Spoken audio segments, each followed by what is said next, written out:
Je vous ai préparé une petite capsule sur la façon de fabriquer des sels. Pourquoi? Parce que vous avez à fabriquer des écritures de la formule d'un sel et vous avez à lire la formule d'un sel pour être capable après ça de dire quel est son nom.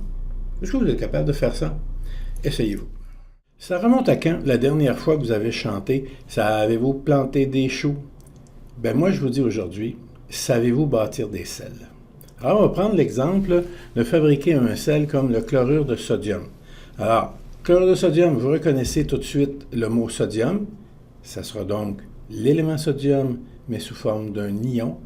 Et le mot chlorure, vous le reconnaissez, c'est l'élément clair, la terminaison ure, qui identifie un ion monoatomique négatif. Donc, j'ai à assembler mon Na+, j'ai à assembler du Cl-, pour faire un ensemble électriquement neutre. Qu'est-ce que je peux faire pour ça?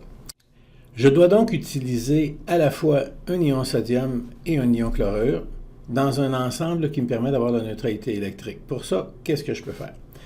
Évidemment, c'est comme si je prenais du Na+, une seule fois et des ions chlorure Cl- une seule fois pour avoir la neutralité électrique. Mais comment vais-je l'écrire? Normalement, je pourrais écrire du Na1Cl1, mais vous le savez, en chimie, c'est pas du tout ça que l'on fait. Quand il est possible de ne pas écrire une inscription parce qu'elle est sous-entendue, on le fait. Donc, je n'irai pas écrire Na1Cl1. Est-ce que je devrais écrire alors Na plus Cl-? Même chose. Étant donné que le sel doit être électriquement neutre et que la Terre entière sait que l'ion sodium a une charge +1 et que l'ion chlorure a une charge -1, ben non, je n'irai pas écrire la formule d'un sel de cette façon-là. Je vais donc avoir à écrire tout simplement NaCl. Et là, on comprend que dans NaCl, la Terre entière, et vous aussi, comprenez que nous sommes en présence d'un assemblage de billes de sodium et de billes de chlorure, répétées à l'infini dans les 3 dimensions, et que la moyenne est de 1 pour 1, qui assure la neutralité. Si maintenant vous avez à fabriquer un sulfate de sodium, alors tantôt je vous demandais si vous saviez planter des choux, là je vous demande, est-ce que vous savez ce qu'est un ion sulfate? Moi je le sais. Moi je sais que l'ion sulfate, c'est l'ion SO4, avec une charge 2-. Alors, pour faire le sulfate de sodium, vous reconnaissez notre sodium que l'on avait tantôt, du Na+, il faut que je fasse un ensemble électriquement neutre. Alors, pour faire mon sel électriquement neutre de sulfate de sodium, il va falloir que je prenne 2 fois l'ion sodium Na+, quand je ne prends qu'une fois l'ion sulfate SO4 2-.